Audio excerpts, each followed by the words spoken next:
When she doesn't want to answer a question, her habit is to kind of go to word salad city, and she did that on a couple of answers. One was on Israel. Anderson asked a direct question, would you be stronger on Israel than Trump? And there was a 7-minute answer, but none of it related to the question he was asking. She doesn't have to be flawless, but she has to give you something. I mean, she's like a true double threat. You know, she's terrible on her feet when she gets unexpected questions, and simultaneously, she can't even answer the expected questions. It's nothing, nothing, nothing. You'd think she'd be prepared to do this by now. You know, what's a mistake you've made? Nothing. What's a weakness you have? Nothing. What's the first law you want to pass?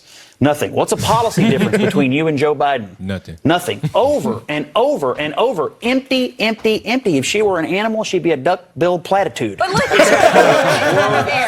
Duck-billed platitude. Focused a lot more on Donald Trump, I think it's fair to say, than she did on many specifics in terms of what she would do as president. But she did go into some of her plans for small businesses. well, I'll just tell you what I'm hearing from people who I have been talking to, and that is that if her goal was to close the deal, they're not sure she did that. And, you know, some people have asked, is she being held to a different standard? Maybe, but that's maybe the world that she's living in.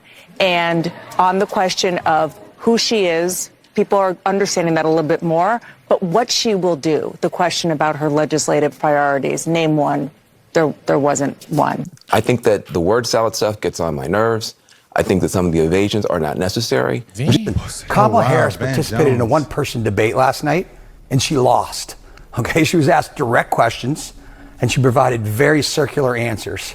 My colleagues Van Jones and David Axelrod and others noted that, you know, she provided word salad answers. And, you know, Anderson would ask her specifically direct questions, and she didn't provide an answer to them. When asked, Anderson asked the best question all night. Why didn't you do this 4 years ago? Why haven't you been doing this? 10-minute answer, didn't answer the question. So what she did last night, I don't think helped her cause at all. I think people were looking for, you know, how are you going to, you heard the one woman, how are you going to make my life better?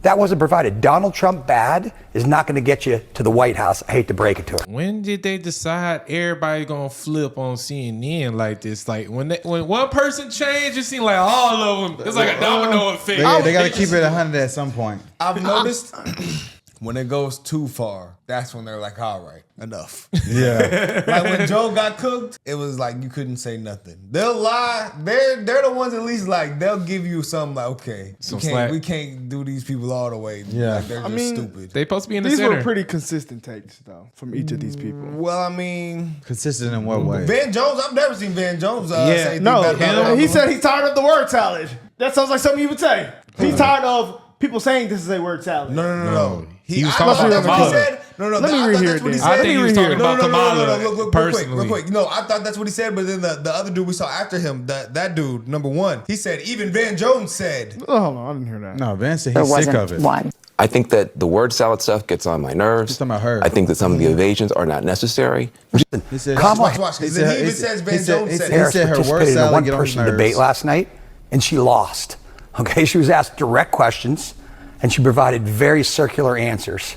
My colleagues Van Jones and David Axelrod and others noted that, you know, she provided word salad answers. Oh, wow. Well, Yeah, listen the first time. My bad. That's what I was like. Cause no, I thought the same shit though. That's why I called him the P word under my breath. But and then they said I felt bad. My fault, Van Jones. I still stand on that. But that was a good take you had. I couldn't believe he said something. No, That's what I was surprised. surprised. It's like, all right. He was on the David one. Axelrod, nah, facts. Hey, that mean they. You know CNN what? said they're gonna turn the switch on. Y'all can say whatever y'all want now. Facts. Bill, I was disappointed.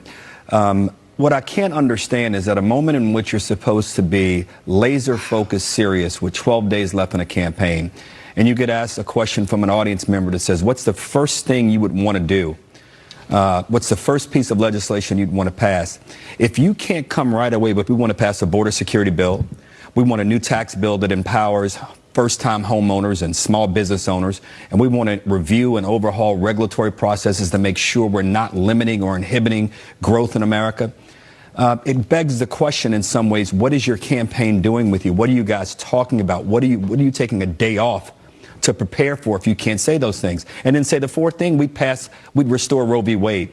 The centerpieces of your campaign, even if you don't believe they're popular with independents or swing voters, Bill, if you're not saying those things, it's mind-boggling. As I listened to David last night on CNN, I did some of the switching too. I kept us on, but I did a switch on one or two other TVs. And it's confounding in some ways. I think that clip illustrates exactly why Harris is in trouble at this point. And it's something that I don't understand why the campaign does not address.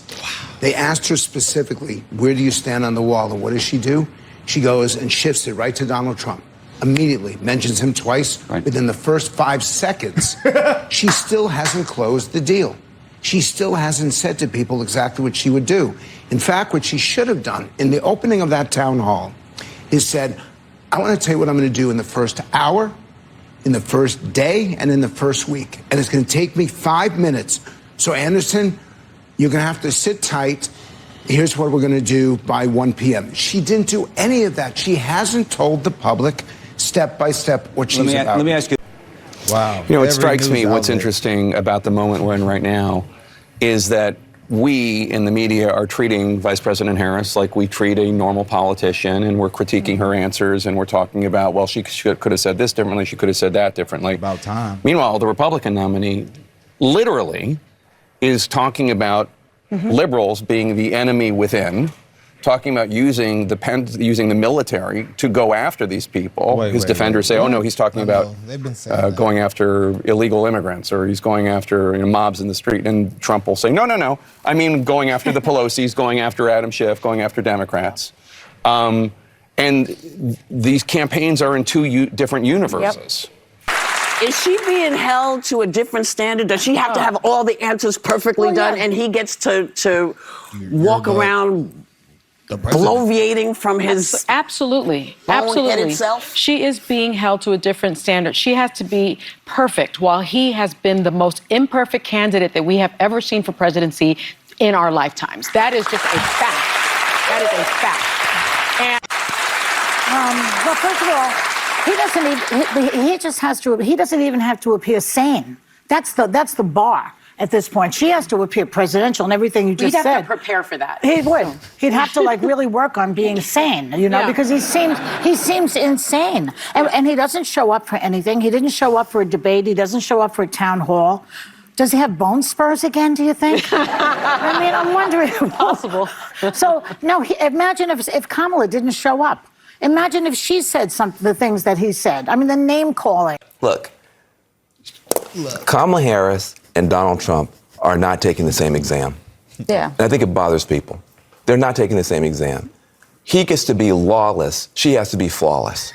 That's what's unfair. That's what's unfair. That's what's unfair tonight. That's what's unfair tonight. They're not taking the same exam. Look, she has policies. She may not articulate them perfectly every time. She may not put the stories in the right places, but she's fighting for actual ideas that will help real people. And he's talking about people's penises. And so they're not taking the same exam. And that. Bro, he is gay. I'm sorry, but that is a gay man. No, he was. He did. He talked about Arnold Palmer's meat. Trump did on stage. Oh, okay. What did he say? Okay. He said when he gets in the locker room, the other golfers was like, wow, look at that. He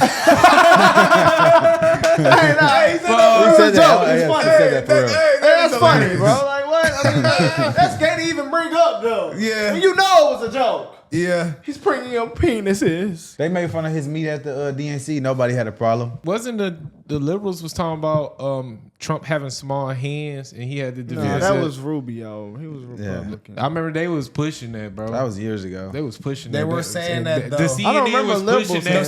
They was pushing that Trump had small hands. They kept making a joke about it. Yeah, they were talking about that. But she's fighting for actual ideas that will help real people. And he's talking about people's penises. And so they are not taking the same exam, and that's pissing people off. It's pissing me off. Well, and I'm also.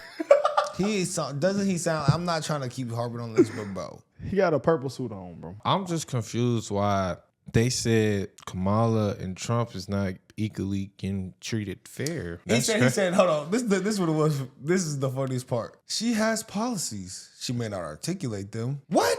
Yeah, that was terrible. Shouldn't the president be able to articulate their ideas? Wow. But their argument is But you want them to negotiate with other leaders, but they can't articulate We're to gonna the get- American people. Nah, she get in there. Make that make sense, y'all. She get in that Explain negotiation that to room. me, America, please. She get in that negotiation room. We're getting nuked. She gonna send We're Obama. going to get nuked. Like, No, their argument is that Donald Trump can't articulate his ideas either, though. That's their argument. well, he's actually put his in place already, so Which is a pretty crazy argument, saying he was president already. we've seen his in place though. That's the difference. No bombs. Oh man, the turning point in Georgia looks pretty lit. Boy, that shit was massive. Another thing that keeps coming up too that you don't hear a lot about in the national media, Dana, is a lot of young men are worried about global conflict because they are of draft age. That comes up over and over and over again in conversations that I've been having over the last few weeks when I've been traveling through all these states on campuses.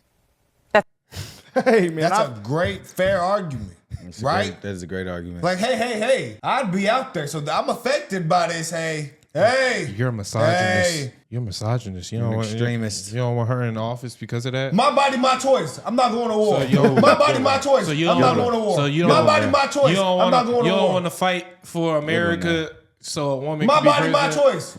No. My body, my choice. Y'all are some misogynists in this room. That's right what now. it You're a is. fascist, racist, misogynist. Everything has just really exploded in price, and you can't pass it all on to your customer. Consumers get sticker shock at the grocery store. Since 2018, oranges are up 219%, milk is up 39%, and tomatoes up 20%. Your family's been living in this house for more than 100 years, tilling the land. The way the economy is, are you concerned that you'd ever have to quit? No, we'll adapt. We'll keep farming, and we'll die trying. So we all go to the grocery store and we feel the pain when we look at that receipt. We get out our credit card and tap it. So what are some of the trials and tribulations you're going through as a farmer? Yeah, everything we've touched, all of our expenses have gone up. Fuel, fertilizer, our plant cost, and then especially our labor cost. We've seen a 22% increase in the past 2 years. The people That's what's causing the food and the groceries to go up. Yeah. Hold on, though. You gotta take care of them farmers. Got to. They the backbone of America. We need them. 219% is insane. Them oranges. Damn, why they taxing So them how oranges much like that? is a pound of orange now? Like that's insane. Probably like $20. They've been living in that house over 100 years. Farming. Yeah, their family. Great Depression farmers. Niggas can't take care of their community. Wow. That shit look beautiful. That's what I was thinking. Over 100 years. That is crazy. Over 100-year farm is Remember the homie on the Your great granddaddy might have been out there, boy. No, the homie on the track team, I don't think Chris, they ain't on the South, his dad and his grandpa worked the same. Like it's the same thing. Like if he was to become, it would be like Yeah, I had a 100 I had a years. teammate like that. I had a teammate who quit track to focus on his farm. He said, "I'm gonna take out a loan for $2 I was like, million, that's hard to me. give me some tractors, and pick up where my dad left off." They be making bread 100 too. years. I said, "Damn." It's coming down to it. I think with 12 days left, man, it's 11. Hey, I'm It's pretty 11. nervous. Let's pray they don't cheat, y'all. I'm so or nervous. if the COVID cheaters, ain't came yet, but they can't. if they cheat, please let them niggas get caught. They already have been. They swept it under the rug. Hey. We out of here, y'all.